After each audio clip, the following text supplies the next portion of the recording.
Hello and welcome to Program Evaluation in Family and Consumer Sciences. This is Dr. Lisa Moyer, and I will be narrating class lectures like this for the class every week, sometimes more than once when there are multiple topics being covered. The PowerPoints will contain not only information that coincides with the reading assignments, but will also sometimes contain out of class assignments that have to be completed. Those will also be posted on the Dropbox, and I'll talk more about those at the end. Before we get into the course material or the introduction to it, I just wanted you to think about a time that you have been evaluated. Maybe your performance in a class has been evaluated, or maybe you've been evaluated as an employee. Whatever the case, I'm sure you've had an experience or more than one experience being evaluated, and that can be a little disconcerting, it can be nerve-wracking, and it can be very stressful. But I just want you to think about an evaluation that you've had in the recent past, what you learned from that, and what would you have changed about it. The whole experience is important to consider, even the warning ahead of time. So I'm wanting you to think about when you were first informed that you had to have an evaluation, and then once the evaluation was conducted, what you learned from it, etc. Many times it can be disconcerting, like I said, and stressful. But there are things that we can do to improve program evaluation, and it starts with thinking about how you felt and how you think others feel when they're being evaluated. If you can put yourself in the place of the staff, the clientele, etc., you're going to be okay because you can help reduce or alleviate fears or problems when you know what it's like to be in that place. So what is an evaluation? It's a systematic assessment of the operation and or outcomes of a program or policy compared to a set of explicit or implicit standards as a means of contributing to the improvement of the program or policy. So the whole point of it is for improvement. If you're ever asked that by me or another instructor, say in a comprehensive exam, or any other type of exam or conversation, you always want to remember that the whole point of an evaluation is to make improvements. Even though it may not seem that way, that is the point. So what's evaluated? We call this the evaluand. I realize that's a strange word, but that is the proper terminology. The program can be evaluated, a policy can be evaluated, process is sometimes evaluated, a product, people, or service. I'm sure that you have shopped and been asked to evaluate either customer service or the product or the company itself. Many times you get some type of incentive for doing that, some kind of discount or coupon. Maybe not. Maybe sometimes you're just asked to do it out of the kindness of your heart. But again, the purposes of it are to make improvements. So why do we conduct program evaluations? Well, resources are scarce. We want to make sure that they're being used effectively, particularly in this time of our social climate and budget constraints. We do worry about resources, so you want to make sure that they're being used in the most effective manner possible. Verify that programs are doing what they're intended to do. Determine which types of program delivery are the most effective. Sometimes you're required to provide information to the benefactors or a granting agency. You have to conduct an evaluation to report what's going on. We also look for unintended negative side effects to reduce them if they do exist. And then finally, again, program improvement. I can't emphasize that enough. In fact, the mission of Family and Consumer Sciences is to improve the quality of life for individuals, families, and communities. And one of the ways that we do that, one of the biggest ways, is by creating programs that help families and communities. And so program evaluation is actually a really big part of that. And that's something that you probably will have some experience with as a professional in some way. Whether you're being evaluated as one of the staff or a manager, or whether you're participating in evaluation or creating one yourself. There are some worries about evaluations that we should cover and talk about. It is one of the reasons that people will avoid conducting them, or that they'll kind of sigh or roll their eyes and say, yuck. One of the biggest worries is a slam bang effect, it's called. And this is when program planners, staff, investors, community members, clients, etc., they expect that a program is going to have this huge effect, and that if an evaluation is conducted and that is not found to be accurate or true, that there could be a problem. So if you're trying to reduce drug use in the community, and the program evaluation shows that it did reduce, but maybe not super significantly. So maybe there was like a 6% reduction. People may worry that, oh gosh, they're going to cancel the program because it didn't reduce it by half or whatever. But that's not the case, and it is a dysfunctional worry that can interfere with conducting an evaluation. People also worry that it's not professional to ask about program quality. There's kind of this do not ask, do not tell sort of attitude, where they worry that if a program the quality is assessed, that it makes it look unprofessional. So like, why is it being assessed? Why are we asking about this? Is there a problem? The third major worry is that an evaluation will inhibit any type of change that could occur.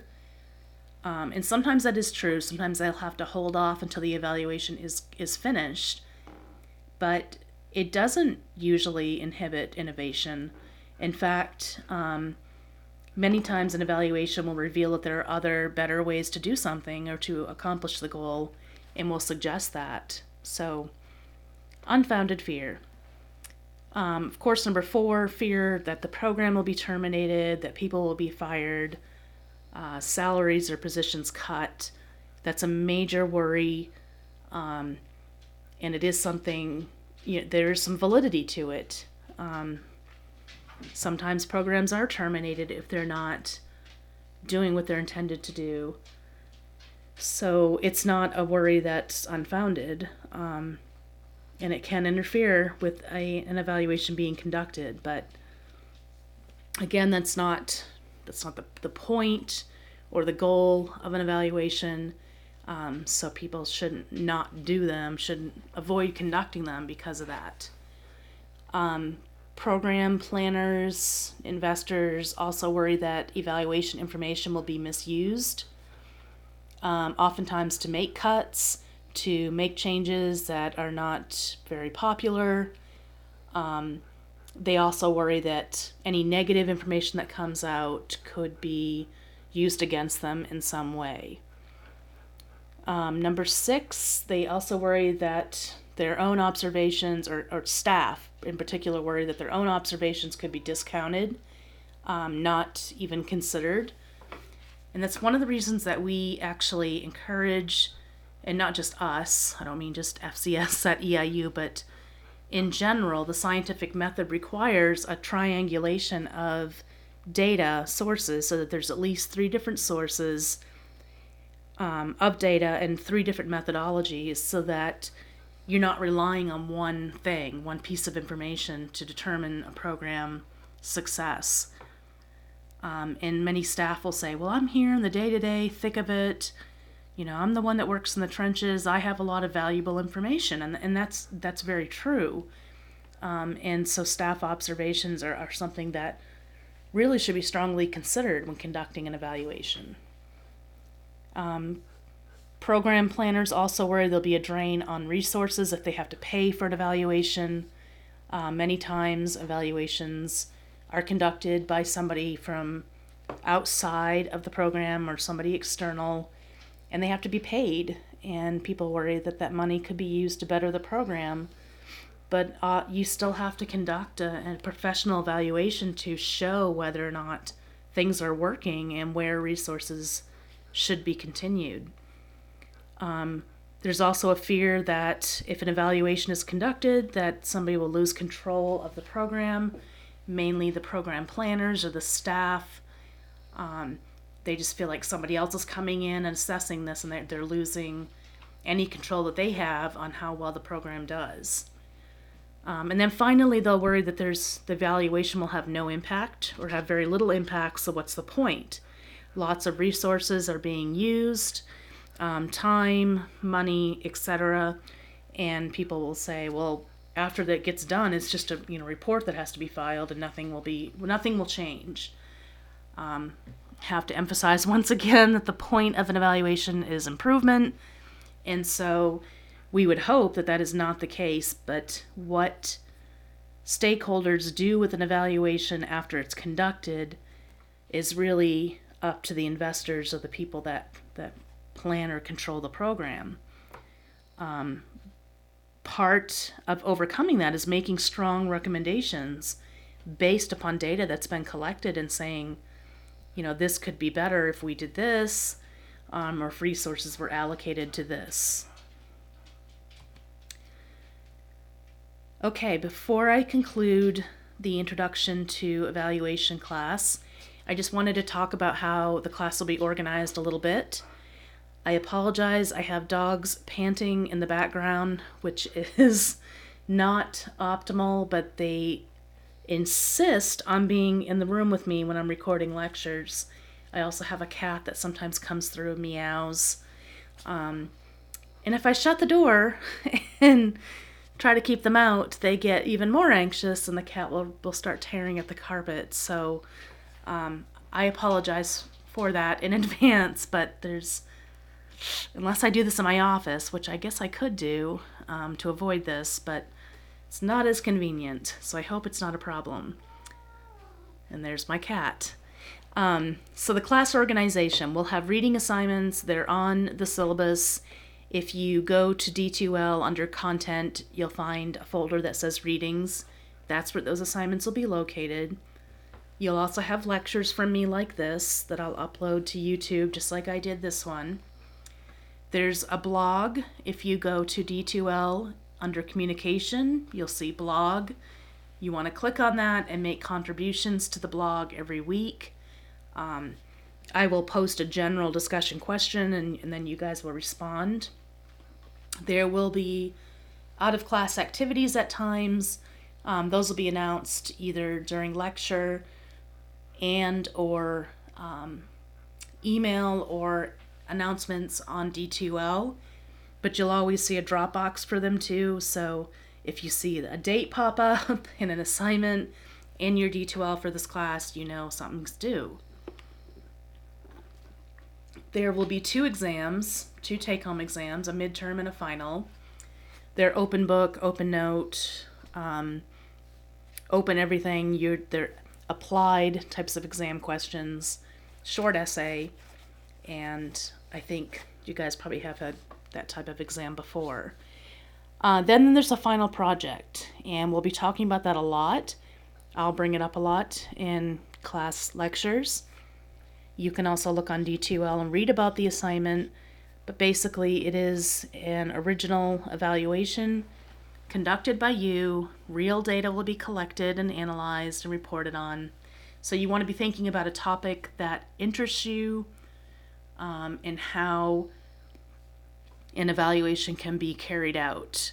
As we go through the steps from week to week, I think that this will be easier to visualize, but one of the important parts of a project is that it's actually feasible. So you can evaluate literally anything you want, but you have to be able to do it in a short period of time since we only have 6 weeks.